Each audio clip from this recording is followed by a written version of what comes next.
Hi, today we are going to do a very interesting therapy that is put forward by William Glasser, and it is popularly known as reality therapy.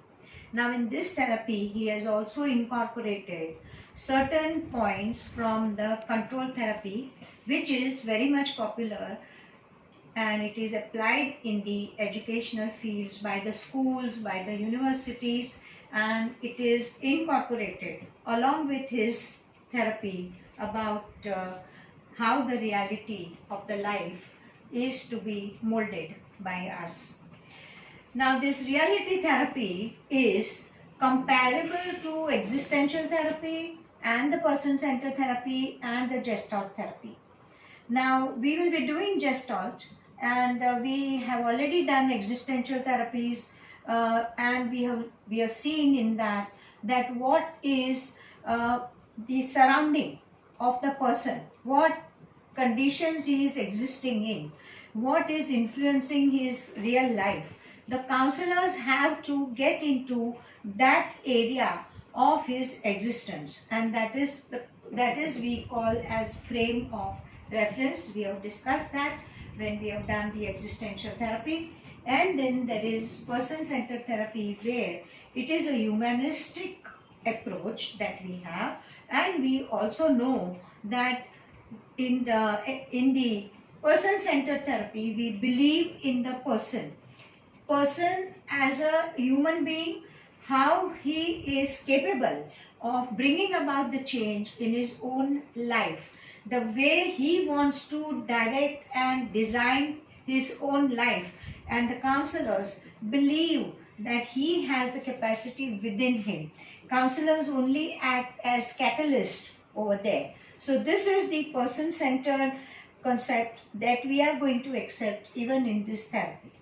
And the Gestalt approach is where we believe also that instead of analyzing and separating the parts of the human being, when we bring them all together, even the parts which the person has given up earlier in his life because of some experiences, he did not want to carry them forward to his present life. Instead of carrying them and facing them right now, he carries them as a emotional baggage in his mind. Now we come out of that and we reinstill those ideas and that capacities in the person's current life.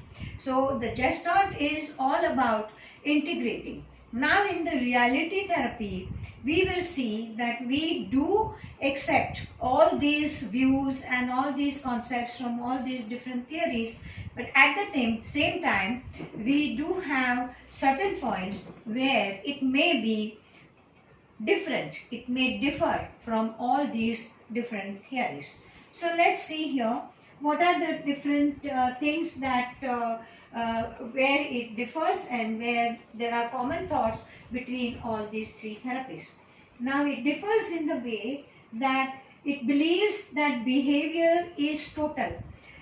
Reality therapy believes in doing things, in things happening, not just in fantasy living, because we have also seen that a person has got two areas in which he lives. One which is existing, where he is put and he is acting.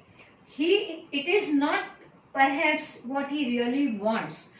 The way he wants to live the life is maybe totally different, but the circumstances which has put him into that situation is making him live in a certain manner, while his fantasy reality, in fantasy he wants to have a different kind of living. For example, a person may be living in a very say small house in some ordinary environment, but in his mind he wants to live in his fantasy in a penthouse. So these are two different realities in which he has got to adjust. He has got to walk through. If he really wants to be reaching the penthouse or somewhere near it also, he needs to be doing different things. What he is doing today is maybe not enough to achieve what he is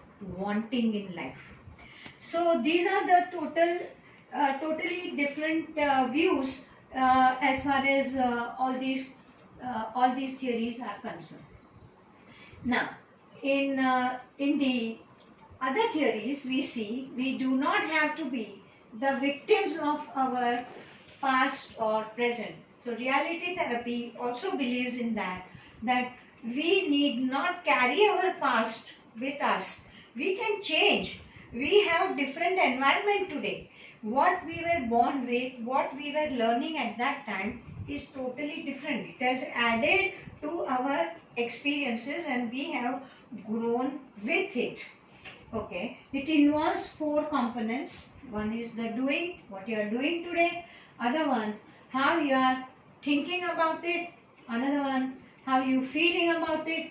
And the very important point is what you want in life. Okay, so we'll be coming to that WDP formula of reality therapy little later. Then it makes use of cognitive and behavior techniques. So we will be seeing all these things once again, and that is behavior techniques and the cognitive techniques as they are described in the other therapies, in other kind of treatment are also used in reality therapy. Then we do not have to be victims of our past. We are living in the present, so we bring whatever we have learned from the past in the present. We need not be controlled by our unconscious motives. It's not that always we are controlled by the unconscious motives. We have to live in the current situation. So, what we decide consciously. Now, today, whether I attend the class or I don't attend the class is decided consciously. Unconscious thinking may be totally different. It may always say, it may be again controlled by id, ego or superego as we have seen in case of Freud. But here we are consciously deciding and feeling responsible for our decision. If I go for the class, I get this. I am achieving this. If I do not go for the class, then I am losing this. So this is consciously decided and we have to be responsible for our decisions. We are not the victims of circumstances outside of us. Whether to attend the class or not is our own choice. It is on our personal choice. And that's how we make decisions about everything in life. And that is the reason why we are the designers of our destiny. We are deciding what kind of life we want to live and what kind of life we should have. And then the capacity for change is also within us. That is, you'll see here the thoughts about the person-centered therapy of Carl Rogers, and here in reality therapy, we go together. We believe that the person has got the capacity to make and bring about changes in his own life. He is capable of doing it. It is only that he feels quite clamped, quite chained by the circumstances, but he can change the circumstances also by doing things what he needs to do to bring about the change for which he has the capacity. The person-centered capacity theory explains to us about that. Okay, now control therapy, as I told you, is incorporated in the reality therapy, and Glasser identifies 4 psychological needs of every human being, and that is, you need to belong to something. That is the reason why people belong to certain communities, certain religions, certain country, and they feel comfortable belonging to that, because otherwise they will feel isolated, and this isolation is usually mostly intolerable by the human beings. Okay, so other one they need is the power. They need to have some power. Okay, I can make my decision. I can get up on my own, get ready and go to work. I have the power to do that. Alright, I have the power to pass my exams. So this is a feeling of power. It's not only political power or it is the power of the wealth, or power of the body. It's not only that. It is your power within you which you are making use of, which you are putting to use in your day-to-day life, which makes you do things which you need to do, which you want to do. Okay. Then there's a freedom of choice. You can choose something to do that, and you may want not to do it. So you have the freedom of choice. Whether you want to go to college or you don't want to go to college. You want to attend or you don't want to attend. You want to eat or you don't want to eat. You want to eat this food or you want to eat that food. So that freedom is giving you that kind of confidence within yourself. Then of course the other need, every human being needs some kind of relaxation, fun, where he can just behave freely without having any kind of control on his behavior, on his thinking, and he can feel much more physiologically able to decide on what he wants to do. So now each one of us, all human beings, fulfill these things in one way or the other. If people are put under too much of control, then they will find the way of hiding and doing things. But they will have some method of achieving what they want to do. If they are not even able to hide and do things, then they will take help of the physiological disturbances and physiological situations where they can act like they are victims or they are sick people, and they cannot do this, so they have been given the choice of doing this. So some way or the other, human beings are capable of finding their own ways and means of achieving these 4 basic requirements by them. Goal of therapy is to teach clients how to achieve these goals without making others suffer. As long as we do not make others suffer because of our own pursuit of our own goals, it's fine. It is up to you. It is the freedom that you have. Alright, and then the 4 components of our total behavior directs our life. As I told you earlier, it is the doing things, it is thinking things, it is feeling, and physiology is one of them, which is usually very prominent. All our behavior is purposeful. Even if a person is really sick or feigning to be sick, it is purposeful. It is serving him some purpose, and that is why he is in that situation. And the purpose is designed to get what we want, what the person wants, and what we perceive as we are getting. Like say a student is missing his class and going and spending time with his friends. Now this is his decision. This is what he is doing. He is wanting that fun. He wants to just go and have that fun. Now this is his own decision, and he perceives that he is getting what he wants. Maybe the parents would not have allowed it, but he wants to have his fun, so he wants to even go against his parents. He doesn't want to be in that control. He wants to feel that freedom. He wants to feel that powerful, and that is why he is doing whatever he is doing and whatever he has decided to do. Okay. Now there are certain characteristics, and reality therapy along with control therapy is submitted to this kind of characteristics. That is, one is the rejection of medical model. It does not believe in medical model, in the sense we normally stamp the things that is happening to us. Like say a person is saying, I am having headache. Now the reality therapy counselor would tell him, you are headaching. That means you are yourself inviting the headache. Okay. So he believes that it's nothing like you are just at the disposal of your physiological behavior, your physiological condition. Actually, you are inviting it and you are a part of it. If it is happening to you, if you are depressed, it is invited by you.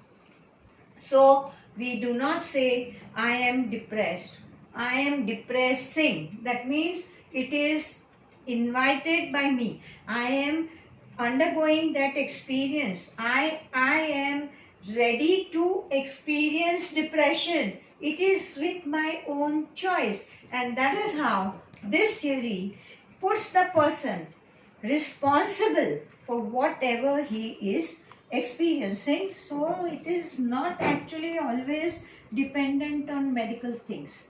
Yes, there is some part of the physiological situations where a person is, maybe it is out of his control and he has to go through it.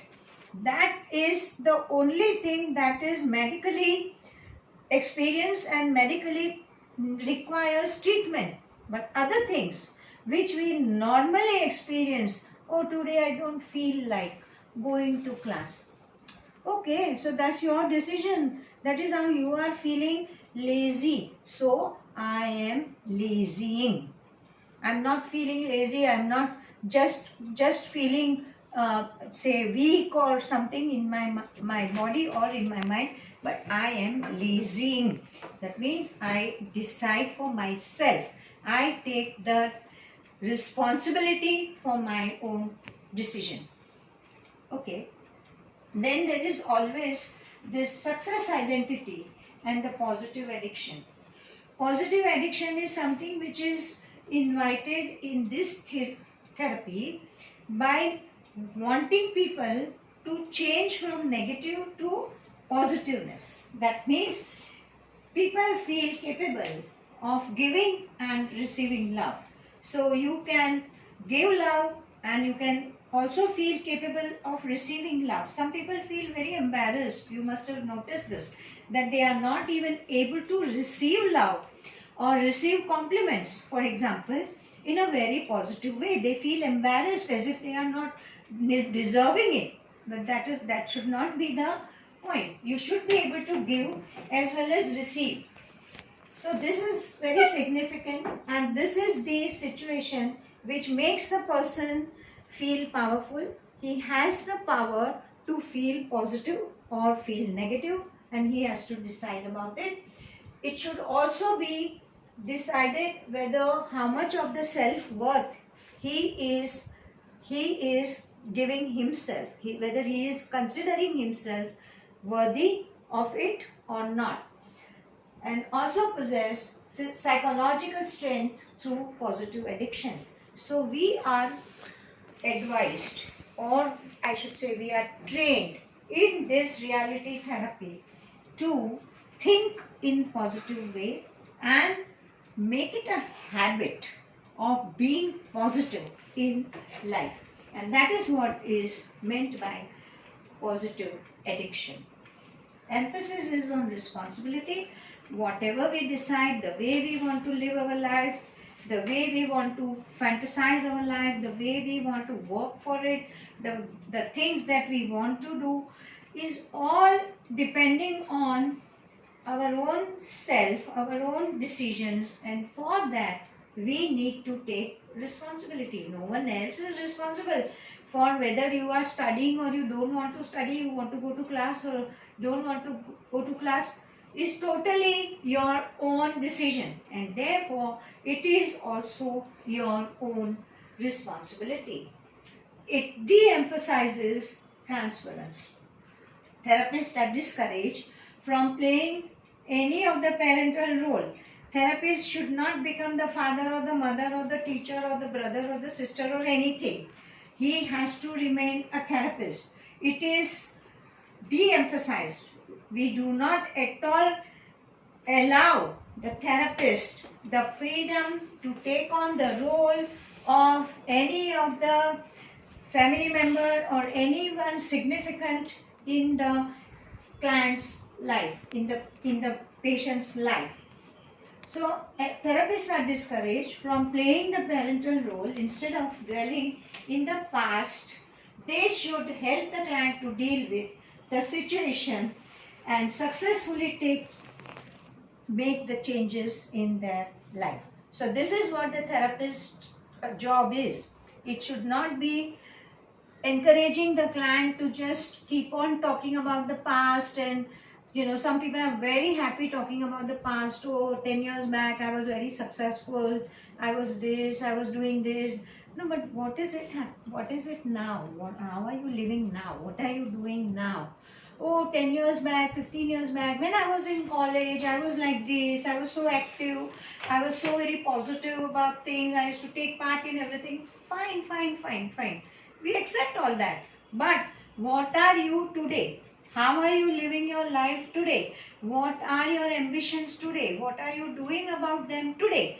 That is here and now situation. And we need to encourage the client to live in the here and now situation, not to dwell only in the past. Now, here, what are the therapeutic goals? We have already discussed them quite a bit in our process of this lecture. Help clients find to meet their needs by examining what they are doing, thinking, feeling, and looking for better ways of functioning. To help evaluate whether their wants are realistic, behavior is effective, or needs change. So whatever they want to do. Now I want to do my PhD. Alright, so if that is realistic, yes, it is very much realistic.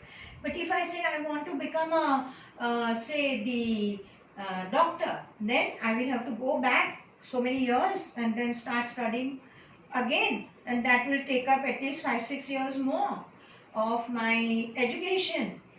Timing is very important here, and therefore you have to understand what is realistic for your life, in your today's situation, and then you decide about it and start working on it.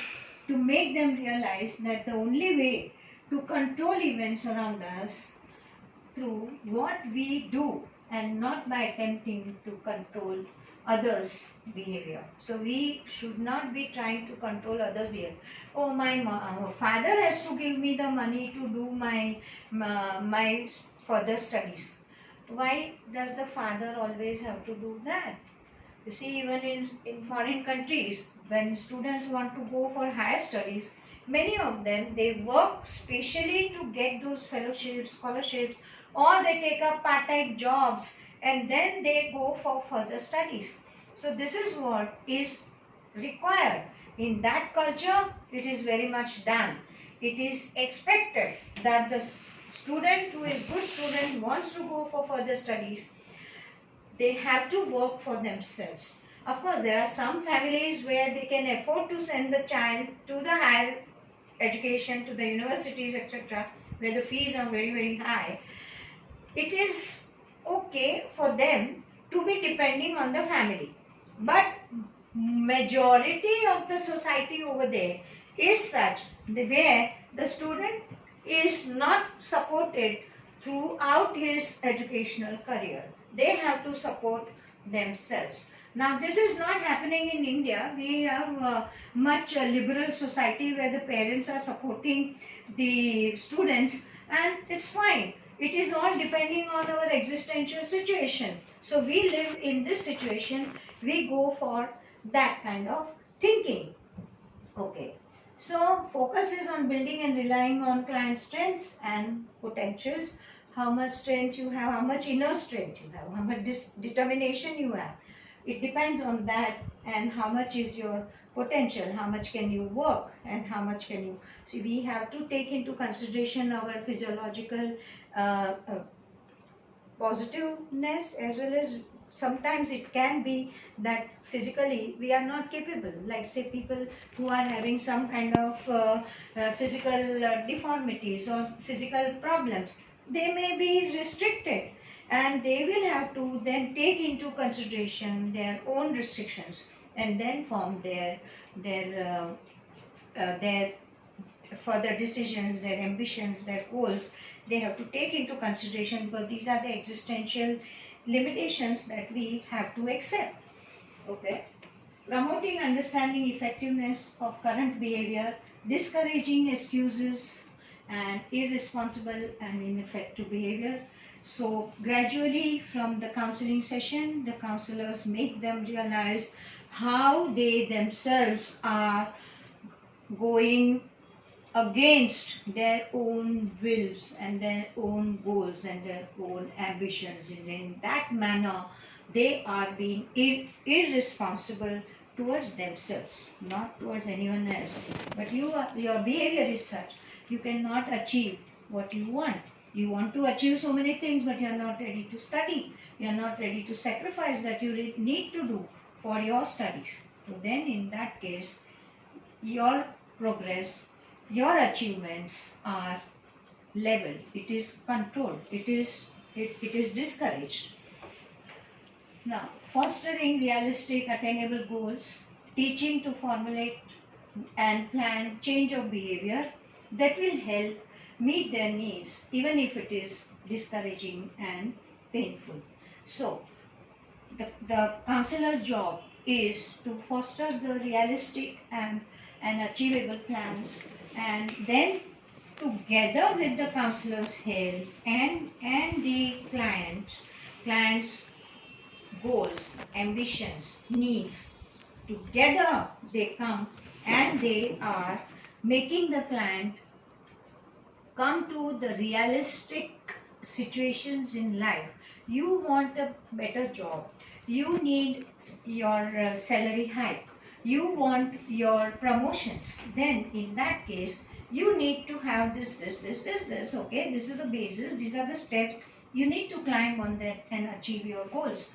So you should be prepared to do whatever is required to do. Now, this, as I am telling you, it looks like you need to give advice. No, it does not help. Counseling means there is no advice. Okay, so that's the first thing we learn to do. What we do is we use the counseling techniques to make the person change from within him and realize this is something which is going against my goal.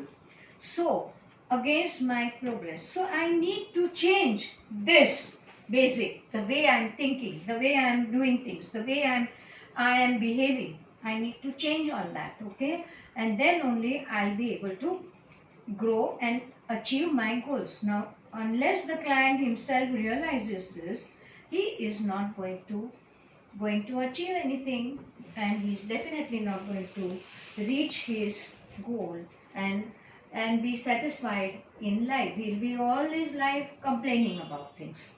But then the counselor's job is to make him realize what he needs to do, and we'll be coming to that WDEP, how it is very, very effective in our life. So counselor must have warmth, because in the warm warm relationship with the counselee and the counselor, there is growth possible. If the relationship is coercive, if there is a tussle of power or of who is right and who is wrong, this cannot help the client to reach his ambition, to achieve his goals. So it has to be filled with warmth, concern, understanding, respect, openness, and mature willingness to be challenged by others. When the client is coming to you and you are the counselor, your first job is to see to it that you make the client feel wanting to do something. Alright, so you have to provide him that kind of atmosphere. Now, if you are empathetic, then the client will know that you are genuinely interested in his life, in his achievements, and you are genuinely interested in helping him to come out of his problems, to come out of his stuck up points and grow from there. And he depends on you for helping him to achieve that. And that is what is the counselor's job. So now let's see what is this WDEP. WDEP is the acronym that is devised by Glasser and Golding to describe the key procedures of reality therapy. W stands for wants, so that is how do you reach the wants of the clients? How do you get it out of his mind? Because some people are not even aware about what they want in life. So through skillful questioning, clients are made to recognize, define, and refine their needs. Okay, they explore every facet of their life: family, work, friends, and presence, their perception. Okay, so maybe you can even ask the clients to make a table. What do you want? Okay, family. What do you expect from family? What do you want as far as your finances are concerned, as far as your career is concerned? So maybe it is always possible that you can make them put it on paper, because they say once it is on the paper, it is very, very clear to them, and it becomes very obvious for what their own wants are. They can maybe keep on adding it also as they go further with your counseling sessions, because in the beginning they may themselves not know exactly what they want, and as they go through the counseling process, they are more and more aware about their own unconscious wants, their needs, and that would be added up in the list, and you will be able to then know exactly what is on the mind of the client. Then after that, the next thing is what you are doing. Whatever you want in life, are you working towards it? Are you doing things which are taking you towards your fulfilling your ambitions, or you are doing something which is just going backwards? So concentrate on changing current total behavior, not merely attitudes and feelings, not just outward change. Oh, I was never saying thank you to anybody, but now I have started saying thank you. That is not a basic change. What you need to do is to change your inner attitude, your inner way of thinking, your own character gets changed there. Alright, so that will bring about the real change. Past is used only to plan better tomorrow. So we have learned from the past that we are applying for the future. Discussion of feelings to set path to doing. Because people may be scared of doing something. People may be so angry that they are just willing to just tear off the things and throw it in the dustbin. We are not going to allow them to do it anymore. Experience everything. Whatever you have experienced in the past should not go waste. It's not that they are going to decide about your future, no, but you understand your past. You try and bring about the change depending on that, and then you will be able to apply it in a more constructive way, and that is what is our purpose. Then evaluation. Clients are made to evaluate each component of their life. What have you achieved in the sense, in the area of your family relationships? What have you achieved in the area of your career? What have you achieved in the area of your finances? Okay, so you go on evaluating, and then you come to know what you have really achieved and what remains to be achieved, and you start again changing what you are doing and your behavior and go further with it. So that is the planning and commitment. So once you decide about what you want and where you are, and from where you are, where you want to be, that is the purpose of counseling also. So there your plans have to be formulated with the joint efforts between the counselor and counselee. Counselors are there to help the counselee to overcome all these stuck-up points, all these hurdles that they come across, and help them to get and think about the methods and the ways of crossing over those hurdles towards what they really want to achieve. Clients must assume responsibility for their own choices and actions. Counselor is never ever going to advise the client, no, what you are thinking is wrong, do this or do that, or this is a better way, this is the way you should go. No, that's not the counselor's job at all. You have to help the client to understand the situation, what he wants. He has to be aware about the entire picture, then decide on how he wants to proceed. And in that, you are only supportive. You are not going to make any decisions for the clients. Now, acronym SAMIC3 is used to describe essentials of a good plan. Now, we keep talking about plan. Everybody needs to make a plan to achieve something, right? Now, what is this good plan? It is simple, it is attainable, it is measurable, it has to be done immediately, not after 3 months or after 3 years. Okay. Oh, I'm planning to do my post graduation. When time is going, you have only certain years in your life. You don't have forever, isn't it? Coming from Freud's death instinct, how it helps us to know what is our time bound things, what is our time limit, and whatever we want to do in this life, we don't have it forever. We need to do things within that lifespan. So it has to be immediate, it has to be controlled, because you should not be getting into some kind of distractions and no, this is not the way, I should be doing this, or okay, I will not go for that, I will go for this. No, that does not help. Okay, so it has to be controlled by who? Not by the counselor. It has to be controlled by the counselor himself. And then it has to be committed.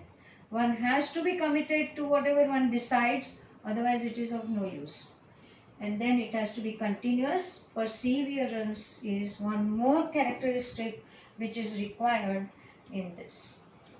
Okay, so this is how we come to the end of our discussion about the reality therapy.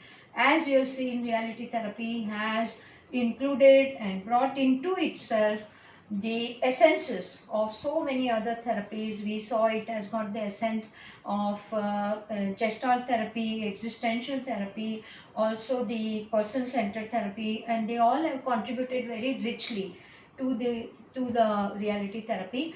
As well as we also borrow, as I have told you earlier also maybe, that we take in the lot of techniques and all which are described separately in so many different theories, but we can also apply them and use them for other therapies when using we are using that particular therapy to help that particular client with that particular kind of a stuck up point, with that particular kind of problem. So finally you will see that all these therapies and all these theories, they come down to one main point, and that is helping the clients. Our main aim is helping the clients to achieve whatever they want to achieve in life, from wherever they are, taking them to wherever they want to be.